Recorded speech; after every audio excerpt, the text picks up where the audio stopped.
Hi అండి. నమస్తే. కథా రచయిత గోగినేని మణిగారు. ఇక కథలోనికి వెళితే, నీలు మా అత్తగారి పిలుపులోని ఘాటుని బట్టి ఆవిడంత చిరాగ్గా అన్నారో అర్థమైంది. చేతిలోని పుస్తకాన్ని పక్కన పడేసి హడావుడిగా వెళ్ళాను. డైనింగ్ హాల్లో కుర్చీలో కూర్చుని ఉన్న మా అత్తగారు టేబుల్ మీద ఆనించిన చేయిని ఎదురుగా ఉన్న వంటగది గుమ్మం వైపు తిప్పి, ఏమిటే అది అని అడిగారు. కళ్ళజోడు లేదా? ఎక్కడ పెట్టారు? తెచ్చివనా అన్నాను. చదువుకోవటానికే తప్ప కళ్ళజోడు అవసరం లేదు, అన్నీ బాగానే కనిపిస్తాయి, ఎందుకలా అని అడుగుతున్నాను.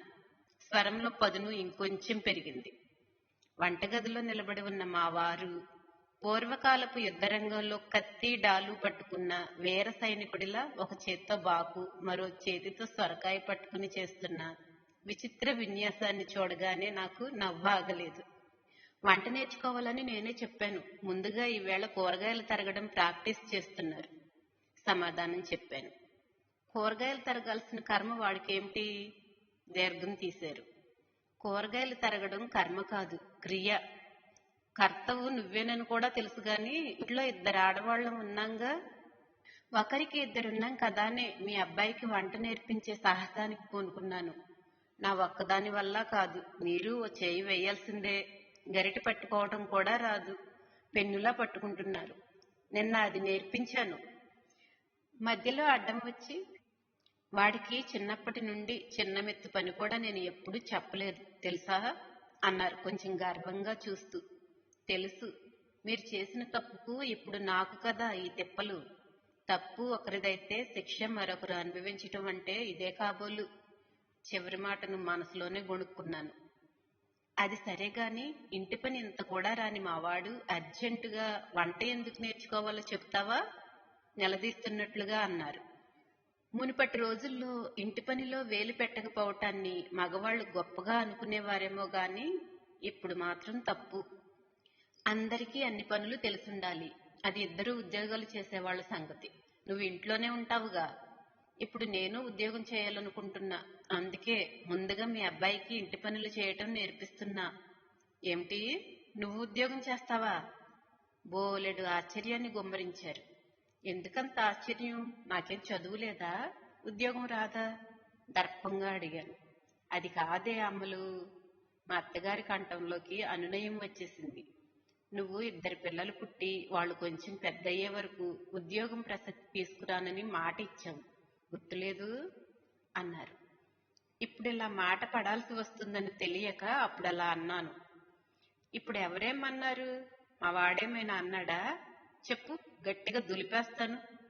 అప్పుడే వచ్చి మా ఎదురుగా కూర్చున్న మా వారు మా అత్తగారి ఎదురుగా ఉన్న న్యూస్ పేపర్ని మొహానికి అడ్డంగా పెట్టేసుకున్నారు. ఆ సొదంతా మీకెందుకులేండి, అనవసరమైన గొడవ నిర్లిప్తంగా అన్నాను. సొద ఏం కాదులే, నువ్వేం చెప్పినా కథలా ఉంటుంది గాని. అంటే నా మాటల్లో కల్పనలే ఉంటాయనా? కొంచెం నిష్ఠూరంగా అన్నాను. అదేం కాదే అంటూ నవ్వేశారు. నీ కబుర్లు కథ వింటున్నట్లుగా అనిపిస్తాయని. అంతే. అసలు సంగతి చెప్పవే వేణు. మాటల్లోకి గారాబం కూడా వచ్చింది. ఇక బెట్టు వదిలి అసలు విషయం బయట పెట్టాను. ఏదో చీరలు కొనుక్కోవటం గురించి నేను మాట్లాడితే మీ అబ్బాయి ఏమన్నారో తెలుసా? మగవాళ్లు సంపాదించి తెస్తుంటే ఆడవాళ్లు కష్టం సుఖం పట్టించుకోకుండా చీరలు నగలు అంటూ ఖర్చులు చేసేస్తుంటారట. దాంతో నాకు పౌరుషం వచ్చి నేను సంపాదించి అప్పుడే నా బట్టలకి ఖర్చు చేస్తానని శపథం చేశాను. అంటే నెల జీతమంతా చీరలకు ఖర్చు చేసేస్తావా? పేపర్ చాటు నుండి మొహం బయట పెట్టి మా వారు ఆరా తీశారు. చూసారా చూసారా నా జీతం మీద ఎలా ఆంక్షలు పెడుతున్నారు? అత్తగారికి ఫిర్యాదు చేశాను. మా వారు నవ్వుతూ, ఆలు లేదు చూలు లేదు అన్న సామెత గుర్తొస్తుంది నాకు అన్నారు. అదేం కాదు, కావాలనుకుంటే ఉద్యోగం వారం రోజుల్లో వచ్చేస్తుంది దర్పంగా అన్నాను నవ్వాపుకుంటూ. నిజంగానే ఆ సామెత తీరునే నా మాటలు సాగుతున్నాయనిపించింది. మా అత్తగారు నా వైపు చూస్తూ, వాడి సంపాదన నీకు చెందుతుంది, కాదని హక్కు వాడికి లేదు. ఈ మాత్రానికే నువ్వు ఉద్యోగం చూసుకోవలసిన పని లేదు అన్నారు తీర్పు చెప్పినట్లుగా. ఒక్క నిమిషం ఆగి, అసలు ఎవరో ఇవ్వటం ఎందుకు? మీ వాళ్ళిచ్చిన పొలం తాలూకు పంట డబ్బులు ఉంటాయి. ఆ పైన మీ మామగారు ఇంకా ఉద్యోగంలో ఉన్నారుగా, నేనివ్వనా ఏం అన్నారు. అలా కాదు, అమ్మగారు అత్తగారు ఇచ్చినవి నాకు సంతృప్తినివ్వవు, నేనే సంపాదించాలి అన్నాను. పైగా ఇంట్లోనే ఉంటావుగా అంటూ ఆయన తన పనులన్నీ నా నెత్తిన వేయడం తప్పుతుంది.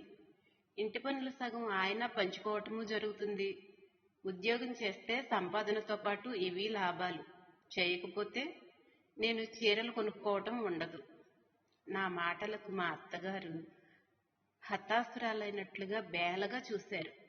ఉద్యోగాలంటూ మీరందరూ పొద్దున పోయి రాత్రికి చేరితే పగలంతా కాకి బతుకు నా వల్ల కాదే అన్నారు.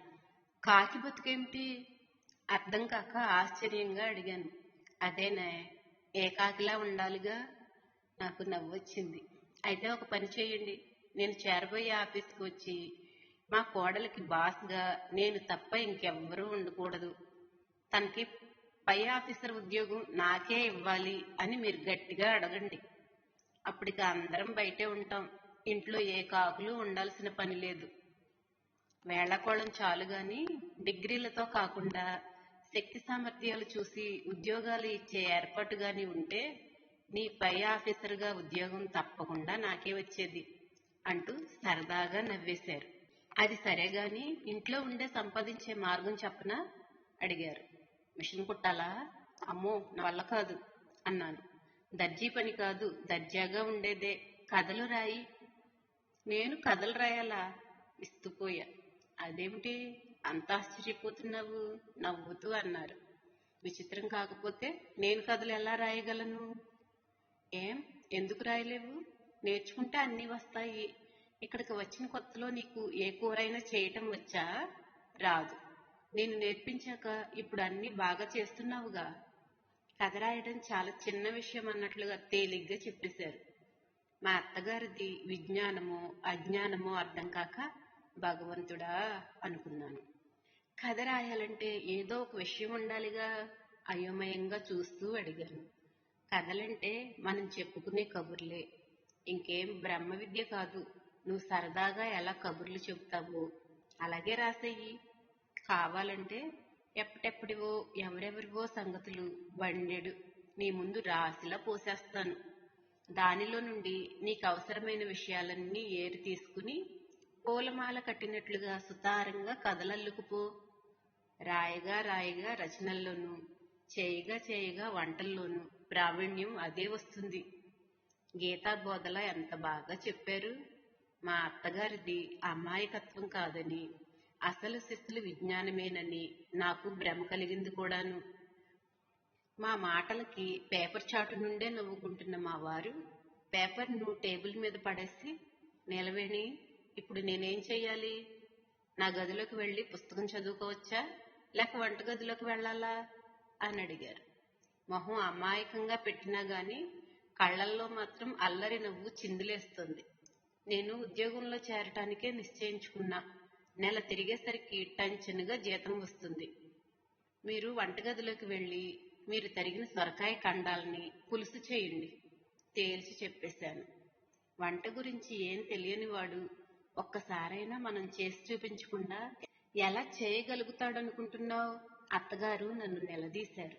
ఏం, మీరు ఏం తెలియని దాన్ని నన్ను కథలు రాయమని చెప్పలేదు? అలాగేను బదులు చెప్పాను. మా అత్తగారి మనసులో ఏ ఆలోచన మెదిలిందో కానీ వదనం ఒక్కసారిగా మెరిసింది. అయితే అమ్మాయి, మావాడు పులుసు చేసి చూపిస్తే నువ్వు నా మాట ప్రకారం ఉద్యోగ ప్రసక్తి లేకుండా ఇంట్లోనే ఉండి కథలు రాసే ప్రయత్నం చేస్తావా మరి అన్నారు. నాకు పెద్దగా నవ్వాలనిపించింది. ఆయన ఒక్కరు పులుసు చేసేయటమా? ఇంతకన్నా వింత ఏముంటుంది? మా అత్తగారు ఎలా నమ్ముతున్నారో మరి. పుత్ర ప్రేమ కూడా గుడ్డిదే కాబోలు. పిల్లల అసమర్థతను గుర్తించనివ్వదు. ఏదో విధంగా కాకుండా పర్ఫెక్ట్గా చేసి చూపిస్తే సరే. అయితే ఒక షరతు, మీరు వంటగదిలోకి వెళ్ళనేకూడదు చెప్పాను. మా వారు ఆవేశం తెచ్చుకుని, ఏమిటిది, ఏం జరుగుతుంది? మీరిద్దరు పందాలు వేసుకుంటూ నన్ను పావులా వాడుకోవడం ఏమిటి? నేను ఒప్పుకోను అన్నారు. నేను ఉద్యోగంలో చేరితే మీరు వంట నేర్చుకోవాలనే రూల్ ఎలాగో ఉంది కాబట్టి కానివ్వండి. వంటగది వైపు చేయి చూపించాను. హ హతవిధి అన్న తీరులో పిడికిలితో నుదురు మీద కొట్టుకున్న మా వారు, ప్రాక్టికల్స్ లేవు సరే, థియరీ అయినా చెప్పరేం అంటూ అరిచారు. ఏముందిరా అంటూ మా అత్తగారు మొత్తం ఒక్క ముక్కలో చెప్పేశారు. కొంచెం నూనెలో తాలింపు గింజలు వేసి వేయించి, ఉల్లిపాయ ముక్కలు వేసి వేగించి, తర్వాత సొరకాయ ముక్కలు వేసి మగ్గించాక అక్కడ చింతపండు పులుసు ఉంటుంది చూడు, కొంచెం వేసి చిన్న బెల్లం ముక్క వేసి గ్లాసుడు నీళ్లు పొయ్యి దగ్గర పడగానే దింపేస్తే కమ్మని సొరకాయ పులుసు రెడీ అంటూ నవ్వేశారు. శ్రద్ధగా విని మగ్గటం దగ్గరవటం అంటే ఏమిటమ్మా అని సందేహాలు బయటపెట్టారు. అబ్బా అదే తెలుస్తుంది, వెళ్ళు మొదలుపెట్టు విరిపంగానే కసురుకున్నారు. నేను హాల్లో కూర్చుని నవలు చదువుకుంటూనే మా అత్తగారిని ఒక గంట గమనిస్తున్నాను. వంటగదిలోకి వెళ్ళలేదు. కాసేపటిలోనే మా అత్తగారు పిలిస్తే నేనే గెలుస్తాననే ధీమాతో హుషారుగా వెళ్ళాను. కానీ తీరా చూస్తే ఏముంది, నా అంచనా తలక్రిందులైంది. గరిటతో కొంచెం తీసి రుచి చూసిన టీవీ యాంకర్లా అద్భుతం, అన్నీ సమపాళ్లలో కుదిరాయి అనక తప్పలేదు. ఎందుకంటే నిజంగానే మా అత్తగారి వంటలా చాలా రుచిగా కమ్మగా ఉంది. వాళ్ళిద్దరి మొహాల్లోనూ విజయగర్వం, ఆనంద పారవస్యం రెపరెపలాడాయి. ఇక తప్పక ఓటమిని ఒప్పుకుంటూనే ఈ విచిత్రం ఎలా సాధ్యం, ఎలా జరిగింది, ఏదైనా మాయామర్మం ఉందా చెప్పండి మా అత్తగారిని అర్థించాను. మా అత్తగారు పెద్దగా నవ్వారు. మాయామర్మం ఏం లేదే, చిన్న చమత్కారం అంతే. నేను వంటగదిలోకి వెళ్ళకూడదనే షరతు పెట్టావు గాని వాడు నా దగ్గరకు రాకూడదని అనలేదుగా. అందుకే వాడు ఉప్పు కారం సీసాలు పులుసు గిన్నె అన్ని తీసుకువస్తుంటే ఎంతంత వేయాలో ఎప్పుడు ఆపాలో చెబుతూ వచ్చాను అంటూ గుట్టు విప్పారు. పేపర్ చదువుతున్నట్లుగా కూర్చున్న మా అత్తగారి దగ్గరకు మా వారి రాకపోకల్ని పేపర్ అడ్డంగా ఉండటం వలన గుర్తించలేకపోయానన్నమాట. అయ్యో ఇలా దొరికిపోయానా.